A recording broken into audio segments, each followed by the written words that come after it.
Yes, kama unafanya podcast, unafanya studio sessions na unafanya voice over za kuingiza sauti, basi hii ndio microphone ambayo unahitaji sana kwa ajili ya kazi zako. Inaitwa Shure SM7B, the legendary microphone. Hii ni microphone ya muda mrefu sana na ni dynamic microphone na sio condenser kama Rode NT1 na Behringer na zinginezo ambazo tumezizoea, Takistar na microphone kama hizo. Hii ni dynamic microphone na sio condenser.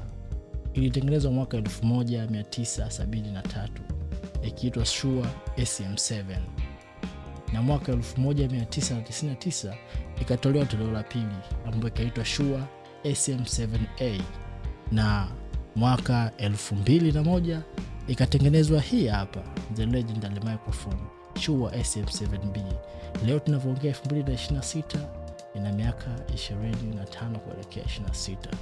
The legendary microphone imetumiwa na watu maarufu sana duniani, wana mitindo mbalimbali, watu wanaofanya podcast mbalimbali na hata wasanii wakubwa ikiwemo Michael Jackson alitumia katika albamu yake ya Thriller.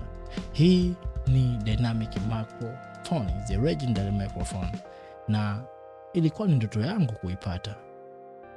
Niliumiza kichwa, nika struggle na nikawaza production yangu itakuwa vipi kama nilikuwa sina mic ya ndoto yangu. And today finally niko nayo Shure SM7B. Yes, niko nayo. Uzuri wa hii mic ni dynamic na ni very very hungry microphone. Kwa maana hiyo haichukui sauti. Kama production yako unaifanya katika chumba ambacho hakijazibwa vizuri na acoustic panels, basi hii ni mic ambayo itaenda fix matatizo ya chumba chako, kwa sababu sio condenser, ni dynamic microphone. Na mimi shauku yangu ilikuwa ni kuipata. Nikasema Mungu nibariki nije niipate hii. Inauzwa bei kidogo, around $399. Ukiweka na VAT, ushuru mpaka kufikia Tanzania inakuwa kama $1,000,000 hivi na pointi zake. Yeah. Lakini nikajipanga, nikaipata.